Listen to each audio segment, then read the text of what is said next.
कि ये पहले अपने डॉक्यूमेंट्स वगैरह देंगी, साथ ही बातें। इधर आ भाई, ओए तेरा नाम क्या है? तेरा नाम क्या है? इधर आ। तो गाइस, आपने बिल्कुल सच पढ़ा है कि पासपोर्ट को ब्लैक लिस्ट कर दिया जा रहा है। क्या है नियम और क्यों किया जा रहा है, प्रॉपर डिटेल में आपको इस वीडियो में सुनने को मिलेगा, क्योंकि बहुत बड़ी खबर सामने आ रही है। 3 इंपॉर्टेंट अपडेट है, तीनों अपडेट के ऊपर आपसे बात करने वाला हूं। 2-3 मिनट का वीडियो है, लास्ट तक ज़रूर देखना ताकि आपको पूरी जानकारी मिले। तो चलिए स्टार्ट करता हूँ, बताता हूँ अपडेट के बारे में। तो पहला जो अपडेट है बेसिकली एक खुशखबरी है, क्योंकि ज़्यादातर आप लोग भी न्यूज़ वगैरह में सुना होगा या पर्सनली भी देखा होगा कि जो बिज़नेस क्लास में सफ़र करते हैं उनको ही ये वाईफाई का सुविधा मिलता है, इंटरनेट का सुविधा मिलता है। लेकिन अब दुबई से किसी भी कंट्री के लिए अगर ट्रैवल करते हो किसी भी एयरलाइन से, तो आपको जो लोकल जो आप सफ़र करते हो यानी पूरे फ़्लाइट में वाईफाई आपको मिलेगी। इसके लिए यूएई गवर्नमेंट ने एक नया अपडेट जारी करके बताया है।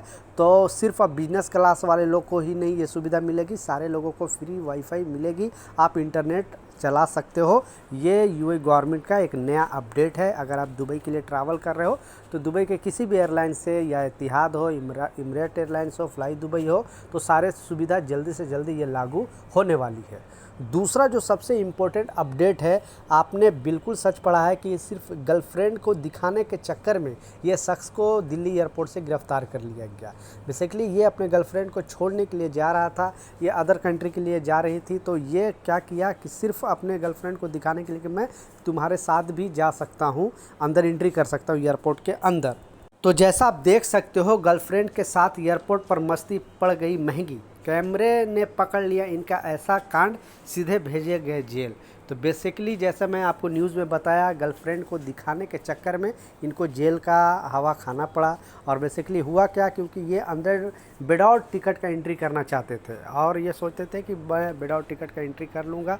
लेकिन वो इनकी हरकत, पूरा कैमरा जगह जगह पे, आपको मालूम है कि एयरपोर्ट के अंदर कैमरा होता है, और जो पुलिस वाले हैं कैमरे पर निगाहें बनाए रखे थे, और इनकी हरकत देखकर इनको पुलिस पकड़ती है और फिर इनसे पूछताछ करती है, क्योंकि ये अंदर एंट्री करने का कोशिश कर रहा था गलत तरीके से।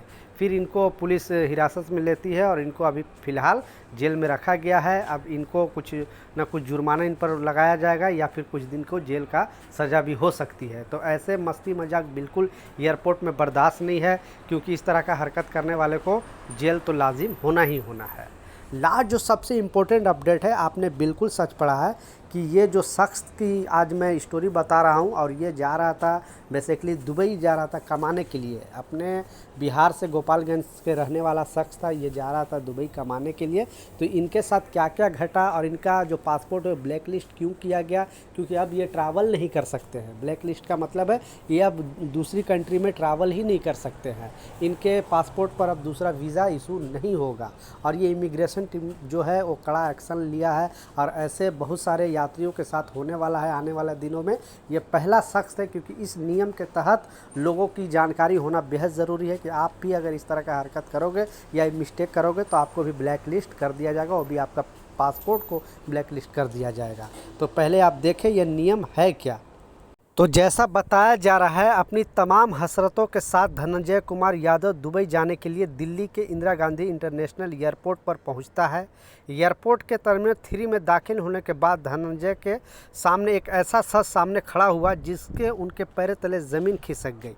सच के जानने के बाद धनंजय के दिमाग काम करना बंद कर दिया और उससे कुछ बोलने को मतलब रहा ही नहीं, क्योंकि जब उन्हें चेक किया गया तब पता चला कि हकीकत कुछ और है। शायद ये काश पहले चेक कर लिया होता। इनका कहने का मतलब यही है कि अपने पासपोर्ट क्या मैं पहले चेक कर लिया होता तो आज मुझे हमारा पासपोर्ट ब्लैक लिस्ट नहीं होता। क्योंकि आए दिनों आप लोग भी देखा होगा कि बहुत सारे लोगों को हर एयरपोर्ट पर कुछ ना कुछ प्रॉब्लम आते रहता है। कोई कनाडा जाने के नाम पे, कोई दुबई जाने के नाम पे, फिर कोई दूसरी यूरोपियन कंट्री जाने के नाम पे फ्रॉड वीज़ा दे दिया जाता है एजेंट द्वारा, और फिर वहाँ पे आप जाते हो तो आपकी गिरफ़्तारी होती है। क्योंकि मैं पहले से बता रहा हूँ कि गलत डॉक्यूमेंट ले जाने की वजह से एयरपोर्ट पर गिरफ़्तारी होती है। लेकिन इस बार जो नियम है वो अलग ही बताया जा रहा है, और इसमें बताया जा रहा है दुबई जाने से से पहले ये दूसरे कंट्री के लिए ट्राई कर रहे थे। बेसिकली इनको जाना था यूरोपियन कंट्री, तो ये दूसरे कंट्री का थोड़ा हिस्ट्री दिखाने के लिए, ट्रैवल हिस्ट्री दिखाने के लिए 1 लाख रुपए एजेंट को दिए थे। अब वो एजेंट क्या किया था कि पासपोर्ट पे जो वीज़ा है फ्रॉड वीज़ा लगा दिया था। तो एक्चुअली उनको पहले पता चल गया, वो वीज़ा शायद चेक किए या किसी न किसी से सुना कि हमारा वीज़ा ये फर्जी है, तो उन्होंने ये वीज़ा पे ट्रैवल नहीं किया उस देश के लिए। बाद में थोड़ा दिन बाद फिर ये दुबई के लिए ट्रैवल करने लगे और दुबई के लिए एक वीज़ा दूसरे एजेंट से लिए। फिर जब एयरपोर्ट में जाते हैं फिर पता चलता है कि जो वीज़ा पेस्ट किया गया था अदर कंट्री का, पहले वाले कंट्री का, वो दुबई का वीज़ा तो सही है, लेकिन ये जो कंट्री का जो वीज़ा था इनके पासपोर्ट पे लगा हुआ था। और फिर इमिग्रेशन टीम जैसी देखती है और इनको पकड़ती है, इनको गिरफ्तारी कराती है, एयरपोर्ट पुलिस द्वारा बुलाती है और इनको गिरफ्तार कर लेती है। उसके बाद इनका जो पासपोर्ट है अभी ब्लैक लिस्ट कर दिया गया है। अब भी इनका जाँच चलेगा, उसके बाद शायद खुलेगा ब्लैक लिस्ट या नहीं खुलेगा, लेकिन अभी फ़िलहाल ये किसी भी कंट्री के लिए ट्रैवल नहीं कर सकते हैं। तो आप भी अपने पासपोर्ट को, वीज़ा को सही से चेक कर ले, नहीं तो पहले तो जुर्माना लगा के या फिर आपको जांच के नाम पे छोड़ दिया जाता था, लेकिन अब सीधा जो पासपोर्ट है वही ब्लैक लिस्ट कर दिया जा रहा है, यानी दूसरी कंट्री के लिए आप ट्रैवल नहीं कर सकते हो। हाँ, उसके बाद जब ब्लैक लिस्ट ओपन होगा, जब सच्चाई सामने आएगा, तभी आपको जो ब्लैक लिस्ट है वो हटाया जाएगा आपके पासपोर्ट से। यानी किसी भी कंट्री के लिए आप अपना पासपोर्ट के जरिए अगर वीज़ा अप्लाई करोगे तो आपका वीज़ा रिजेक्ट कर दिया जाएगा। तो आप जैसे मैं बताया, आप ट्रैवल करने से सारे डॉक्यूमेंट आप चेक करके ही जाएं। ये बेचारे कर्ज उधार लेकर जा रहा था अदर कंट्री पैसे कमाने के लिए, फिर पता चला बेचारे बुरी तरह फंस गया है। तो ये कुछ अपडेट था, ये कुछ जानकारी था, मैं सोचा आप लोगों के साथ शेयर करूँ। कुछ सवाल है नीचे कमेंट सेक्शन में ज़रूर पूछे, मैं ज़रूर आपको रिप्लाई करूँगा। मिलता हूँ नए अपडेट के साथ, जब तक जय हिंद।